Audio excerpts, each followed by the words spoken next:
primer lugar, reconocer la importancia que tiene que el Instituto Nacional de Estadística nos esté proveyendo a toda la sociedad uruguaya, pero en particular a aquellos que tenemos responsabilidad de política, con una nueva herramienta metodológica para medir mejor y en forma más consistente la pobreza de ingresos en Uruguay. Pero en segundo lugar también expresar preocupación por los resultados, que implica un diagnóstico distinto al que teníamos hasta el año pasado con respecto a el nivel y la composición de la pobreza. No quiere decir que la pobreza haya aumentado, quiere decir que estábamos midiendo la pobreza y aproximándonos al fenómeno de la pobreza de una manera tal en donde las políticas públicas estaban usando una brújula desactualizada. Y esto tiene implicancias directas para pensar las políticas públicas, para pensar el diseño de las políticas y también su focalización más en general. Estamos en una situación donde tenemos un nivel de pobreza que es el doble de que proveía la línea anterior. Vuelvo a decir, no quiere decir que haya aumentado al doble, quiere decir que estamos midiendo mal la pobreza en términos de lo que es hoy la realidad del Uruguay. Tenemos también una situación de pobreza infantil que es mayor de la que tenemos prevista y esto incide en la agenda más directa de políticas. La segunda preocupación, ya no tanto pensada desde el diseño de las políticas y, por ejemplo, el diálogo social, que implica también repensar todo el sistema de protección social hacia la infancia y hacia los adultos mayores, tiene que ver con un corte más institucional. No es buena cosa que una encuesta que fuera relevada en 2017 termine actualizándose la línea de pobreza 8 años después.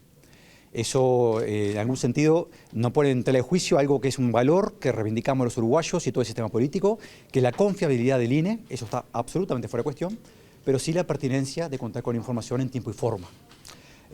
Las estadísticas no son solo un recuento de lo que ha pasado en la historia, son un instrumento para sostener el diseño y la discusión pública.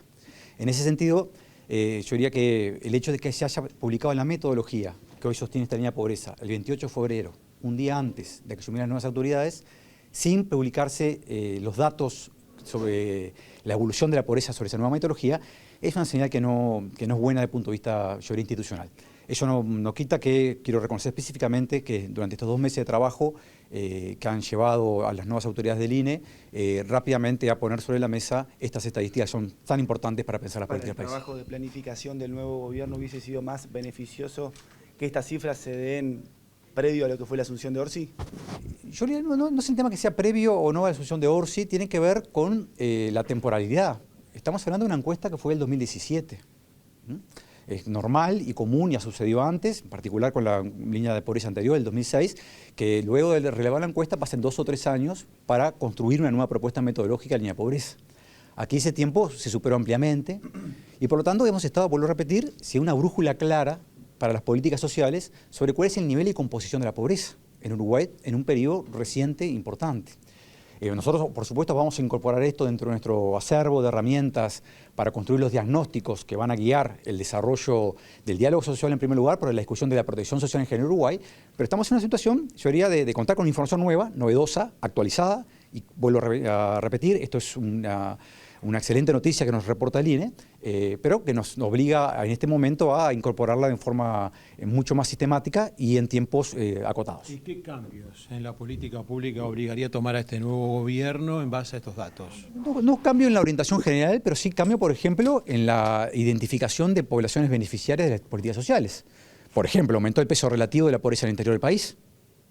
Aumentó el nivel absoluto de la pobreza en todos los tramos etarios, pero en particular entre los niños, 1 de cada 3 niños emergen en una situación de pobreza. Baja en la tercera edad, dice. Y no, en la tercera edad también hay un aumento, en realidad lo que sucede en la tercera edad es que la diferencia entre la tercera edad y los niños es importante, es prácticamente de 1 a 5, pero también hay un aumento de 1 y poco por ciento, 7%. En la comparación, vuelvo a decir, cuando digo aumento me refiero en comparar ambas metodologías. No quiere decir que la pobreza haya aumentado en los últimos años en particular. El otro elemento sistemático es que Uruguay tiene una dificultad marcada de entre el 2006, por cualquiera sea el umbral de pobreza que utilicemos.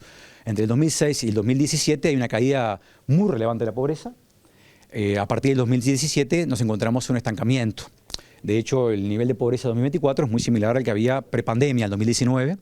Y eso indica un país que ha crecido, de forma muy moderada, pero que ha creado empleo, que ha crecido, lo ha hecho de una manera tal que no ha logrado revertir los niveles de pobreza que teníamos en 2019. Karim, aquí los diálogos sociales en nuestro país demoran un par de años y tenemos el 32% de los niños naciendo bajo la línea de pobreza. No es un tema solamente de hoy de los adultos, es una fotografía que para el futuro del país es nefasta. ¿Se puede acelerar los procesos? Yo diría, en primer lugar, nuestra agenda de diálogo, como ustedes saben, el diálogo sobre la protección social en general es hasta el 30 de abril del 2026. Por lo tanto, el objetivo del gobierno es justamente instrumentar una discusión con diagnósticos adecuados, y por eso vamos a incorporar esta herramienta de forma sistemática en nuestro proceso de elaboración, pero con un tiempos acotados, que permitan justamente reconfigurar la matriz de protección social con los criterios que hemos definido siempre, sustentabilidad temporal desde el punto de vista fiscal, pero pertinencia desde el punto de vista a quién le llegan los instrumentos de política, y en esto por eso la pobreza importa tanto, tener una buena medición de pobreza. Y estamos también recorriendo otros caminos, por ejemplo, avanzando en la reglamentación de la Ley de Protección de la Infancia, que fue aprobada en el periodo anterior, tenía que haber sido reglamentado en diciembre del año 2024, y todavía estamos en proceso de hacerlo. ¿Hay algún objetivo respecto a la pobreza? Por ejemplo, bajarla a la mitad, o es imposible poner una cifra? No, nosotros trabajamos, no son objetivos que necesariamente explicitemos, pues por supuesto que trabajamos con objetivos de reducción sistemática de la pobreza, pero fíjense que ahí es donde la tarea de las políticas públicas se le dificulta. Una cosa es pensar en reducir o eliminar, por ejemplo, la pobreza extrema entre los niños, y la pobreza extrema entre los niños es la que arrojaba la línea de pobreza que usamos hasta el año pasado, y otra cosa es pensarlo con la nueva línea de pobreza. Vuelvo a repetir, o sea, para nosotros esta metodología que nos reporta el INE hoy es tener una mucho mejor brújula para poder conducir el proceso del diálogo social, y yo diría de dar respuesta a las políticas públicas en general.